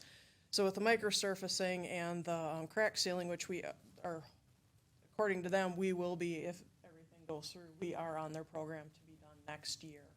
So again, that's another federally funded or state and federally funded project for getting those runways basically up to par and along with their taxiways and their apron. So that's what we're looking at in the next 2 years at the airport. And then the master plan. Oh, and then we're looking at doing the master plan, which is gonna tie into everything what the city's doing with all that. And the master plan will actually give us a great idea of what actually is needed at the airport, and it gives us an idea of what to look forward to for the future and everything. So with their help, it'll also help with funding other projects in the future. And by doing the resolution that we did today with setting the requests to the federal government and the state, that these are the projects that they will put in for funding for us. So I think that was a plus, especially with the T hangars. We didn't think that we were going to get funding for. And after talking to them, because of us moving the money to Iowa County Airport and some of that, we were able to look at getting them to build the T hangars that we would have 90-10. I think it's 80-20. 80-20 split on the hangars. So I think that really helps a whole lot, that the federal government and the state are going to be building them and being able to help us with getting additional revenues out there. You have 90-10 in here, so. Then it might be. Then it might be 90-10. It depends on which bureau. Yeah, sometimes it depends on with the state. They tell us 80-20 and then it's 90-10 and oh yeah, we'll find some extra money. It's like, okay. But that's based on what the last talk that we had with them on the T hangars. So, thank you, Beth. Anybody have any questions for Beth? Or any comments? Again, we're not gonna really talk a whole lot about financing tonight, but when we do have grants that are coming in, we'll make sure that you know that. Because some of the reasons that we wouldn't be able to do these T hangars without help. So, and by getting either 80 or 90% of this, we can generate some additional revenue out there and expand our airport. So, it just seems like something we really need to discuss. Okay, Dave, go ahead. So what you're saying, that 300,000 might be only 30,000 or 60,000? No. It'll be at least 80%. Well, we're the 80%. Yeah, they're funding 80. We're funding 20 at the most, and probably 10. So if you look at $350,000 worth of projects, we're only going to pay 40,000 of that. Yep. So they're paying it would be a state-led contract, so we wouldn't have to do any of the bidding or that. So that also helps with the type of contractors that we would get in bids. Anybody else? All right. Yeah, go Are ahead, we Isaac. assured of getting these BOA funds when we apply, or is it, we are, okay? 'cause Yes, I it's didn't part of know. our entitlement. Oh, okay. And that's part of the petition that we Yeah. we Okay. adopted tonight, and the giving the money to Iowa County Yeah. Airport. So that's how we're getting guaranteed these funds. Well, and it certainly wouldn't be the recommendation here to move forward if we didn't get. No, these 90/20s, I'm so used to seeing grants, and that's kind of up to somebody else, so I guess now I understand. This is Yeah. more like a. Okay. Thanks. City Hall Library Building. Justin, you want to go over the roof replacement? So the roof, here at City Hall, we have a flat and then we have the peak. The flat we already did. The peak we have pushed back a few years. It's a shingle roof. It's original with this building. They have been peeling, so would like to see that part of it replaced next year. And then you have, you want to, is that you, Kathy, going to That's talk about me. the other stuff? The City Hall office workspaces, I'm bringing that forward again. We had at one time had asked for updating the workspaces for the office staff and the clerk treasurer's office. We are working on old typewriter desks, old secretarial desks, and it's time to update the workstations with more flexible workstations. They have where the desks raise so the employees can stand, and just be able to have the monitors and keyboards in an ergonomically correct position for them to help with the working area. Also, the panels between the workstations are not electrified, so we've been written up by the fire district for having extension cords. So we need to update our work areas. Okay, and then you have, And that, the lobby floor, The floor, so tiles are popping up. We're trying to hide it by putting boards down and then covering up with carpet. So the glue, the center entrance here, City Hall Library, the glue underneath the tile is not holding anymore, and tiles are popping up. So we got to do something about it. It's a trip hazard. yeah. And then you have one more, you have who's got the design for the Aaron. 15? I will take that, Mayor. So you'll see $15,000 in the 2023 capital budget for City Hall interior workspace design. This is something we've actually been talking about for a year internally. The City Hall's beautiful building. Some of the angles make it difficult for workspaces and such. We've talked about how do we rearrange office spaces to make for the most efficient work space for our staff and collaborative nature for our staff. But we also know we have a public works facility in which some staff will be leaving this building in a short time. So we don't want to do it before that happens. So you'll see further out, which I know Mayor said not to get into the further out, but you will see a number out there for the actual work to be done just for the conversation. But this is just the design part for 2023. So that's that. And so when you, again, not getting into the funding too much, but this would be 100% on the city. So we would have to find some source within city, either through borrow or something else, to fund these projects. I believe next is me as well. You'll see under community development, quiet zone feasibility study. This has also been mentioned through some public input. Also had a conversation with a couple elected officials, and it's been talked about kind of periodically over the course of a number of years. I know Justin a couple years ago did his own little study, came up with some preliminary numbers. what we've found out in looking into it more this year, and when I say we, I mean Justin and I, we found out that once you go through these studies, you find out that they're likely these improvements to make the quiet zones are a lot less than they would have been otherwise. I think we figured about 50% of what staff usually comes up with is what they can be done for. So you'll see in the future there, in 2025, an amount for those improvements to be done. Again, that's a placeholder, but this would just be the study. Mayor Smith asked today when we went over this, what's the shelf life in something like this study? And they've said about 3 to 5 years.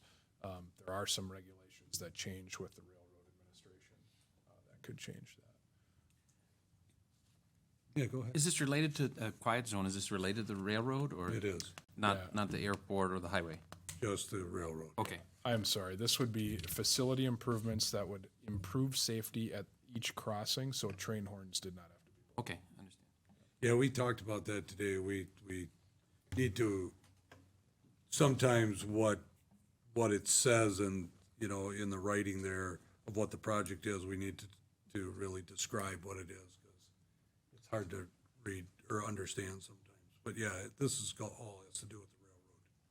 And this is really coming from requests from a number of residents, but it's also, we've had council members too that have requested that we do this.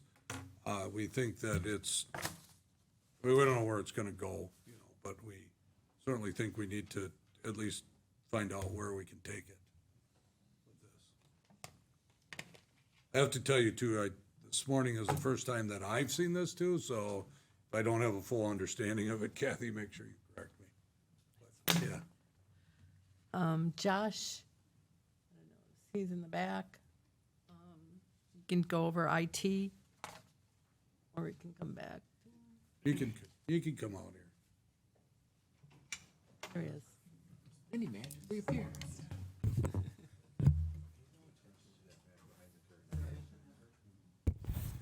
You just got here? No, I don't. I think that was a Chief Hose out. Okay, on the IT side of things for capital, over the every year we've got $10,000 budgeted for our annual computer replacement that gets paid for out of capital. Next year, 2022, that would be the staff computers at the rec center. The year after would be my department, along with miscellaneous computers that don't fall into other places. We're replacing the police department's main file server next year, and that houses all their files, some of their video systems, door access control, all the virtual servers that are specific to the police department. Not sure if it's going to happen next year, but we've been talking for a long time about getting some actual software in place to manage all of the meeting agendas and minutes and that whole process. There's a lot of really good products out there that make that process more efficient, would take a lot of burden off of the clerk's office on manual processes they still do.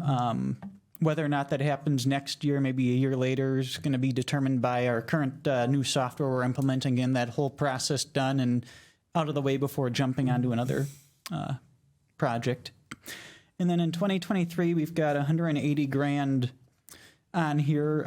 In some way, shape, or form, we have to connect the new Public Works facility back to the main city network for their computers and all the different resources, cameras, phone systems, door access control systems. The list just goes on, all the different things that go over the computer network. And I've been getting some numbers for that, some rough estimates from different companies, and there's kind of 3 different options we've been discussing at staff level. One would be to run fiber between the Public Works facility and City Hall. The second option would be to put up 200-foot towers, one at City Hall, one at the Public Works building, and do a wireless link, and that would be similar to what we do to the police department and rec center. And both of those options have approximately the same cost, $100,000 to $110,000.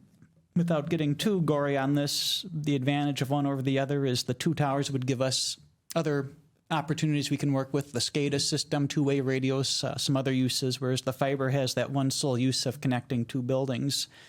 And then we've also had some concept discussions. I know there's a couple cellular providers maybe looking to build new towers, and we thought, what if we put one there that was big enough to support a cell tenant or two and brought in some revenue. And that's where the 180 comes from. That would be the most costly project. Don't know if that's going to go anywhere, but we put the biggest number on here, and we can scale back depending upon what we find out for that. But some way, shape, or form, we got to get that building connected back here to make everything work and talk nice with that new facility. So that's going to be a big number regardless. So any questions on the IT projects? Thanks.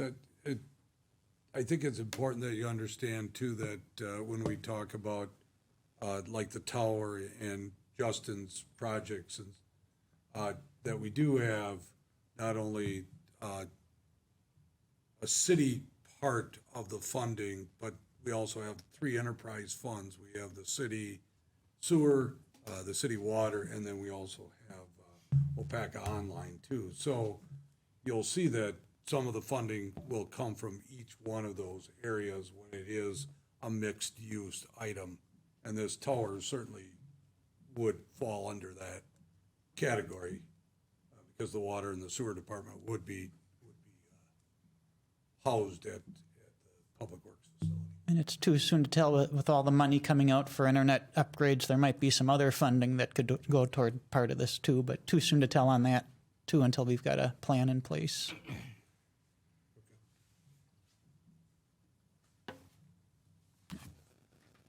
Thanks. Park and Rec?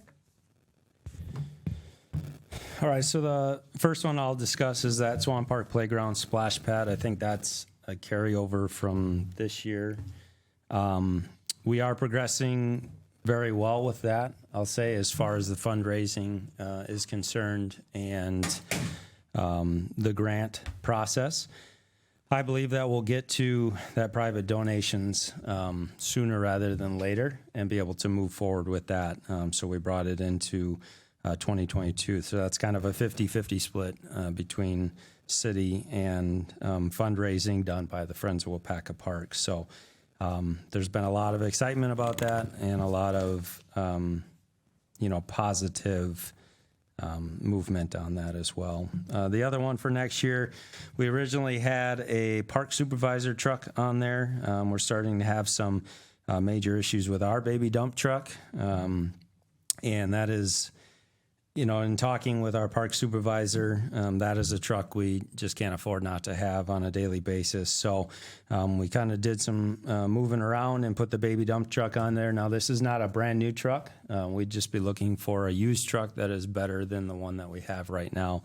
The one we have right now has been in the mechanic shop a couple times this summer, and also we've had to fix a few holes in the floor from driving it around and just being so old. With that. So we're looking to just upgrade to a better used one. And that's about the price range that we've been seeing as far as what we would be looking for as an improvement in our parks. So that's on there for 2022. In 2023, we have 2 projects on there proposed. One would be an eco park playground. So that area has been talked about a lot, and we know that there's a lot of new development going on out there. And we'll be looking at fixing up some of the trail next year, and then looking at, doing this playground out there. So there's some rudimentary wooden playground equipment that was built originally out there, not up to very many codes as far as playgrounds are concerned, and it's starting to deteriorate already.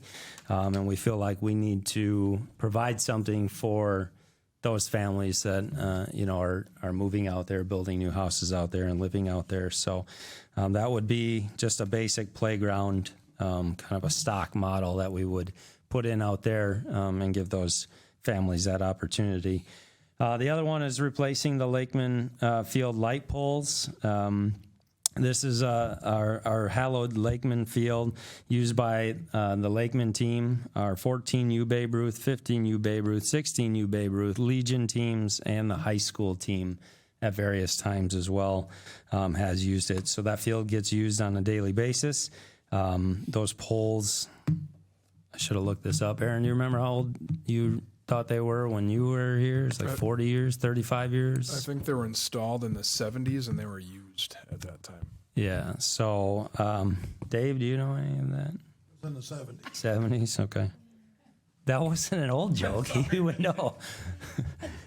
So, yeah. So they're. That long ago, really. Well, I didn't say anything. He was the one laughing. The guy, you know, they're playing ball. So definitely, in my mind, it's a safety hazard, and it's also something if we lost one of those poles during a storm,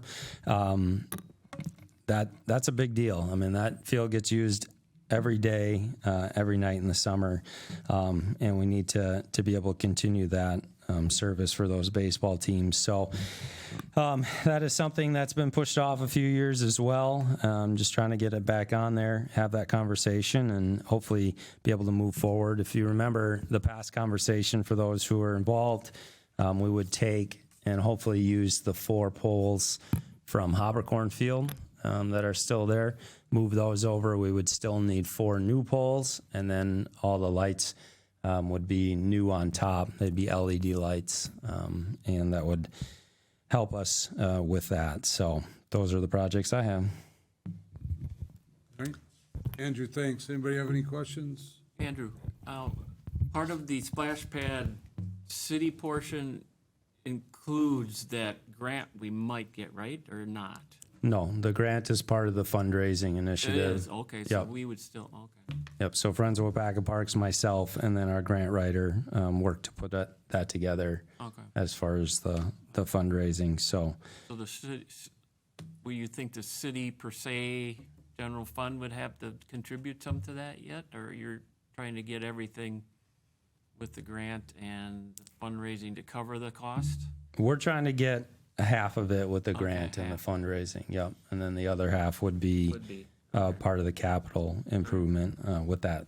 And I know we Price all tag. have real long memories and don't forget things, but we did say that we were going to move forward with this when we would receive half of that cost as far as grants. So we're just, Fundraising. that's where we're at, or with fundraising. Yeah. So that's where we're at. Not that you don't have the opportunity to vote on this again, but we're just following through with what you had voted on previously. Okay?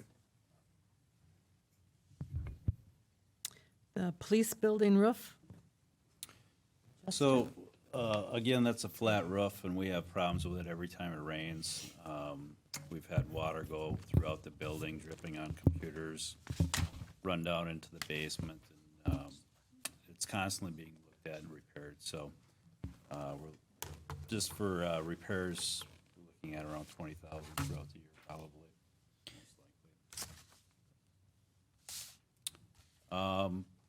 The next item, I guess, would be the interview room cameras. Currently, we have a system that we use that's outdated. We can't get the company to come fix the current camera system that we have in the interview rooms. So what we want to do is incorporate Axon cameras in those rooms. We have 4 interview rooms, and it's going to help us with just sending information off to the DA's office, open records requests, and we've been very happy with the Axon company. They've been very, very good to work with. So we're looking to replace those cameras. We're also looking to replace 2 squads. We have 2 older squads from 2013 that are going to have about 120,000 miles on them. And we're trying to get into a rotation where we replace the squads every 4 years. We believe this is going to save on maintenance costs, and we're going to be looking at getting a Chevy Tahoe. We've always had Fords, and the resale value for the Tahoes is quite a bit more, almost double what we would get for the Fords. So we'd be looking at getting 2 of those, and also we'd have local service on. Currently, we have to go up to Stevens Point to get service on our Fords. And we're looking at also getting a new server. Our server currently is 6 years old. It'll be 7 years old next year. We're starting to have some issues with it. Josh is over there all the time trying to fix it, work on it. So those are some of the projects we have. And just to add to, as I understand it, with the squad vehicles, that's just not the cost of the vehicle, that's putting the equipment in there also. That's right, Mayor. Actually, the squad car is about 40,000. We have about $28,000 in equipment by the time it's done. So each squad is somewhere around $68,000. Right. Anybody have any questions? Thank you. All right. Okay, go ahead. Thanks. Legs up. So we have a few projects that are listed under the public library, but they're really city projects. So the first one is an outdoor digital sign. We currently have a monument-style sign that is changed manually. We need 2 people to go out and change it, one to hold up the door and the other one to put the letters in. And it becomes almost obsolete by the time we can get it changed. So we'd really like to look at getting a digital sign that can promote not only library events, but city events. So I think that would be a real advantage for the whole community to have that up to date and be able to be changed easily with a computer rather than going out with all those letters. The next one is definitely a library project. It also is advantageous for the people who use our meeting rooms. We're talking about some additional storage in our lower level meeting room, which would be cupboards with lower, almost like a kitchen cupboard bank, with lower cupboards with storage for program materials, makerspace type materials, and a countertop that would allow for display of materials, handouts. Anyone who's using that and using refreshments can use that piece too. So that storage option is definitely needed. One of the things that happened when we built the teen room is that we pretty much gave up all of the storage room to make that happen. So that's a $10,000 project. It includes some electrical movement, so we need to move the outlets so that they're above the cupboards instead of right now they would be within the cupboards. And we may be able to find some savings on that project if our public works crews can install the cabinets. So we're also looking at a 50-50 split, so we're looking at donations to cover half that cost. So the funding then from the city capital improvements plan would be $5,000. The last thing on our list for 2022 is an improvement to the Library City Hall lawn. And with our new Main Street, we really want to take that available space and make it the shining star that it needs to be with our new Main Street. And so I had Liz Kinnear, who is our exhibit room coordinator, but she is a landscape design architect, and she came together with Andrew Dane, and we came up with some ideas for the front lawn. Basically, not really expensive things. We're not talking about thousands and thousands of dollars to make this happen. One of the things that we came up with was the shade areas currently have lava rock, and remove the lava rock and add some areas with landscaping and mulch, and then other areas that are concrete that allow use of that area underneath that shade structure. So you can put a table under there. If you had a city event, you could actually have a vendor in that space. And so interspersing those with landscaping to break up the concrete, but then also having that place where somebody can actually interact. You know, one of the things that we want to do with this lawn is to create a space conducive to gathering. And a part of that gathering is making a place for people to sit. So in addition to those concrete areas under the shade structure, we would have some permanent structures. We're talking about turquoise tables. And if you know anything about turquoise table, it's a welcoming place where people can come and gather. And it also matches not only the library logo that is new, but the city logo. So that color ties into our signage.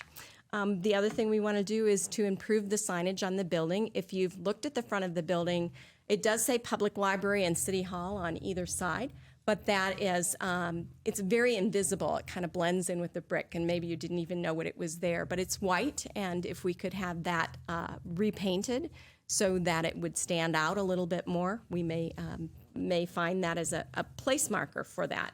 We also would like to take those medallions, those new logos, and put them on the front and the backs of the building on that that structure that's kind of the gazebo or bandstand-like structure to identify City Hall and library. And once again, we're bringing that branding piece into our design. When we look at that shade structure as well, there is an opportunity to modernize the building by actually painting the columns to match our logo branding. So that's another inexpensive piece that can be done. We could add lighting to the shade structures or the trees that are on the lawn. We did talk about removing some of the ash trees that are there and perhaps replacing them with ornamental trees for some visual interest. We want to better maintain the lawn with an irrigation system, but leave it open so that people can use it for flexible seating and events and festivals. The other piece of it is that we'd like to have some flexible seating, something that can be folded up and put away when it's not in use, that people can move around on the lawn. Last week, as they were doing Main Street, Aaron and I both noticed people that brought their own lawn chairs and sat on the lawn to watch what was happening on Main Street. And I think that's going to be the thing, is to sit on Main Street. And if we had some flexible seating, people just kind of move it around to where they wanted to be, whether they wanted to be in the sun or in the shade. That's an inexpensive piece that can be pretty flexible. We also would like to relocate the sculpture, the reading sculpture, to be closer to the door to kind of identify that side of the building as library, and take our memorials that are on the front lawn and relocate them on the City Hall side so that they are in a place of importance. As people walk up to the building, they'll see them. Also within those concrete structures, we'll have that place for those memorials, but we'll also have the place for the new obelisks that are being created to really celebrate the donors for the Main Street project. Let's see, anything else? Oh, we can consider adding some poetry to our under the shade structures. Some of our new concrete that is the gray color instead of just using plain old concrete. Maybe relocate the benches that are there currently there to go towards each other, and definitely have some place at the end of the walk that has a sign that says this is the library and this is City Hall, with some benches so that people can sit and watch what's going on at Main Street. So really excited about having a plan to make that space usable for the city, and grateful to have Liz Kinnear on our team to help us come up with some options for that plan. We are looking at a 50-50 split. We'd like to get donors to contribute half of the cost of that new plan on the square, and we're looking for $50,000 from the capital improvements. That's all I've got. Thanks, Peg. Anybody have any questions for Peg?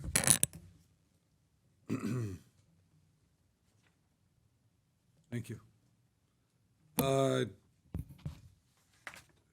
guess we're going back to the rec center building. Is that you, Justin? The boilers inside the rec center are very old, from before the renovation. We're not very confident in them, and this one has been on the plan a couple years ago and keeps getting pushed back. We think it's a high priority. Justin, can you remind, is this one boiler or two? That would be both of them. Were they new, you know, when we did the remodel? I think they're from before the remodel. That's what I thought too. So these are very used. Yes. Boilers, although boilers do last a long time, but I mean, they go way back. You know that. The maintenance people are there. I know we have a contract with them, but they're there a lot. And not just for, their normal maintenance stuff. We have to call them. I know Russell's calling them quite often. Probably have a record of that at some point, how many times they've been there. Can definitely tell when they're running too. In our offices, they're shaking and loud and making all sorts of noise, so. All right, thank you. Any questions or comments there? All right, then we go to the street department. Yeah, we have a couple pickup trucks. We're phasing out some of our older ones. So next year is a 2008 Ford quad cab. That's actually Roger's truck. It's a diesel. We'd like to convert or get a different one, gasoline. Used quite a bit for hauling the crew around. Quad cab is nice for that. The next one is just a regular F-250. That one has, I believe, a hole in the floor. It's 2009, so they're getting a little long in the tooth, and we're just replacing them as we can. Public Works Garage is on there. That 375 number is like, okay, what is that for? Part of that is for Norman Barrientos, that contract. So we had money in this year. Apologize, I don't remember exactly what it was. It was 275, I believe. So part of his contract is going to be paid out next year. And then we have other items of work for the site. We have to do some soil borings. We have to most likely demo the building on Churchill Street. Within this initial design, we may have to, or we may find another sustainable design, such as maybe solar panels or something else, and that was not in this original contract. That would cover that. We have to make some improvements to Michigan and Harding Street, especially the utilities, but then also the road itself. And then we're also looking to keep the west and north property lines well landscaped for screenings and bufferings to the neighbors. So that's what's all thrown in that number. And of course, the big number in 2023 is the actual construction of the facility. With tonight's discussion earlier, bringing on the CM, we feel that hopefully we can bring that number down. That is the long-term goal. All right, I think if we go,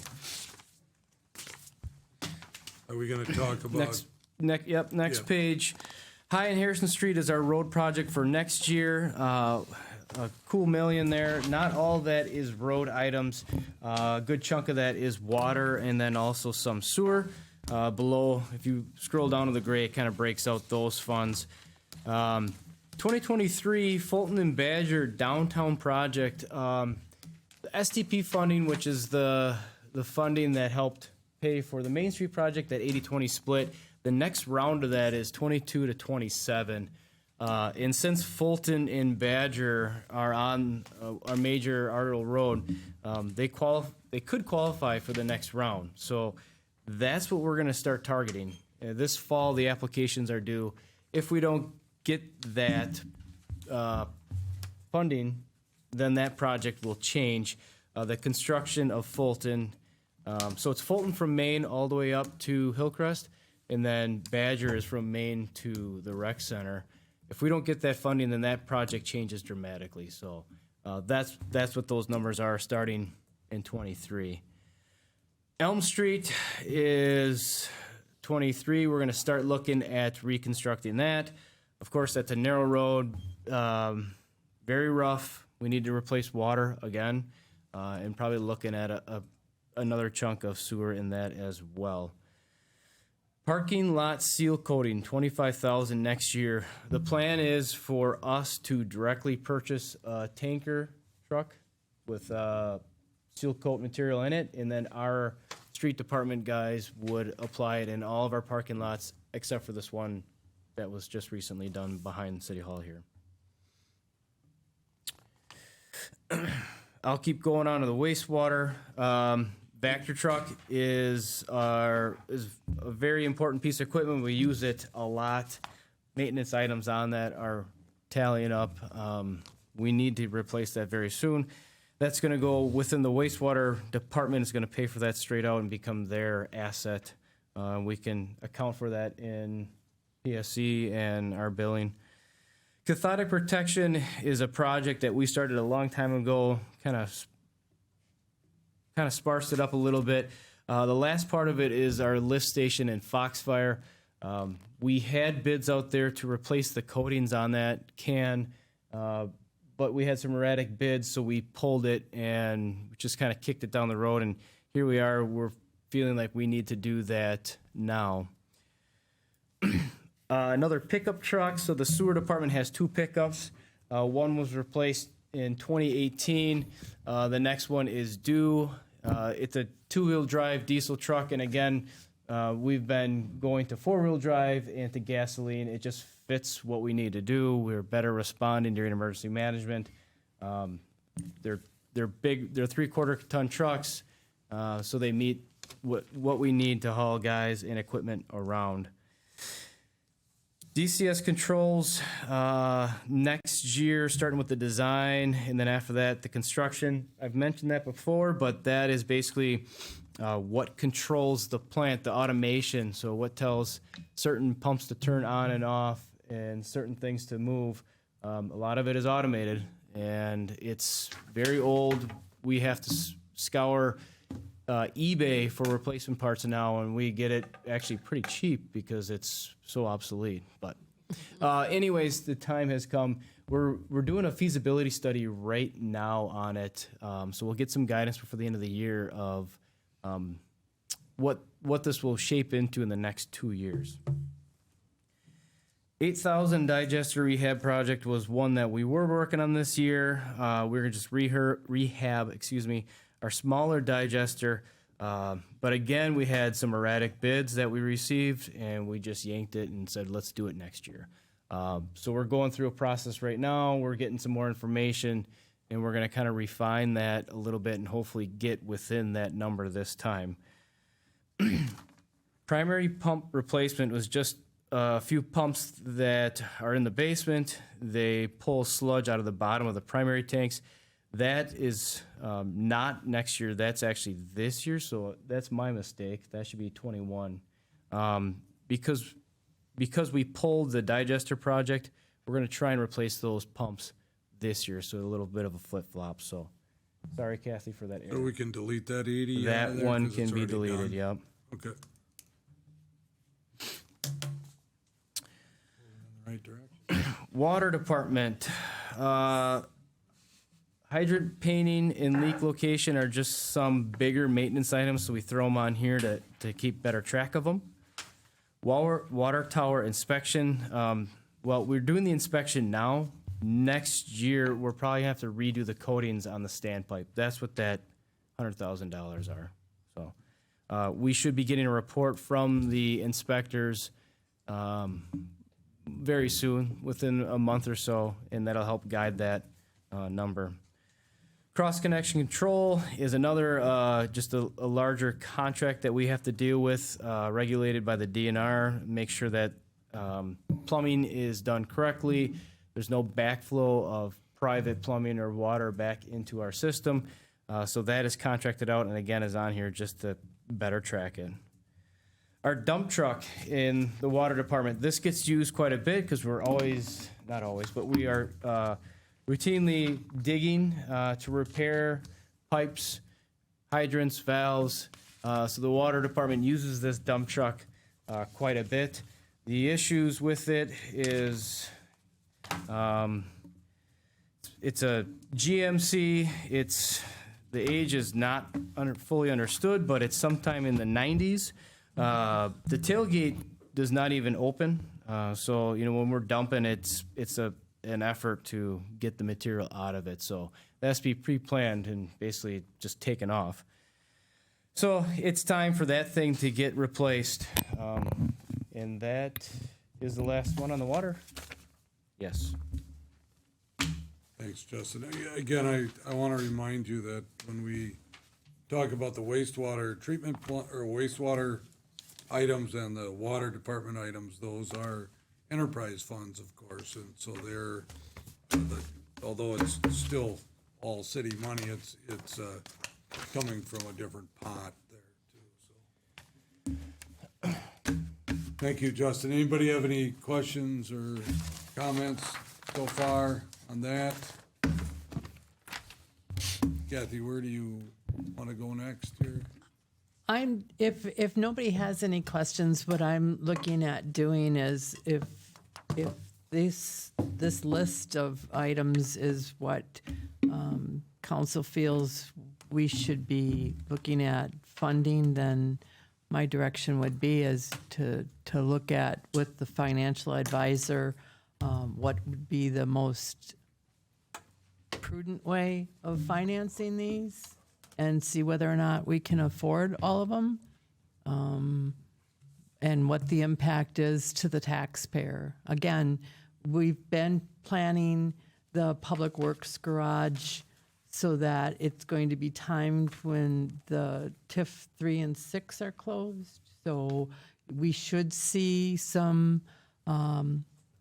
relative decrease in the tax levy rate because of the TIFs coming on board in 2023. So we need to make sure that we're cognizant of what that's going to do with borrowing that kind of dollar amount, which is again much more than what we've borrowed in the past. So I just want, if any of the some persons have any questions, either ask the departments for more information. On the website will be each of those individual projects, the justification, and some more of the detail for you to look at. But again, I'm open for suggestions, directions as to how to move forward, and then we'll bring it the debt service at another meeting. So we'll have more numbers and hopefully be able to present what this capital plan is going to cost us. Good. Anybody else? Anybody have any questions of this?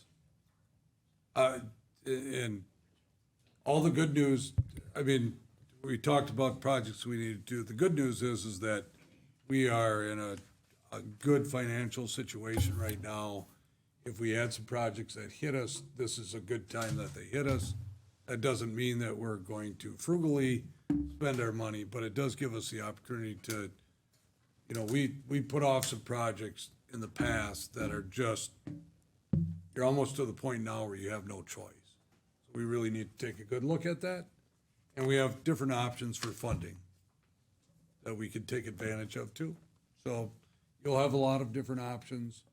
If you do, like Kathy said, if you do have questions, or if you see a project that you just don't understand or don't think it's a good idea this time, let us know so we know that we need to have that discussion at the council level. But again, tonight, this was just an overview of what we're doing for now. Talking with my hands. Right. Okay. Anything else for the good of this committee of the whole meeting? I guess we're ready to adjourn then. Move to adjourn. Second. Motion by Hagan, second by Keelan, that we adjourn the committee of the whole meeting. All in favor signify by saying aye. Aye. Against? Motion carried. We are adjourned at 8:22 PM. Have a safe trip home, everybody.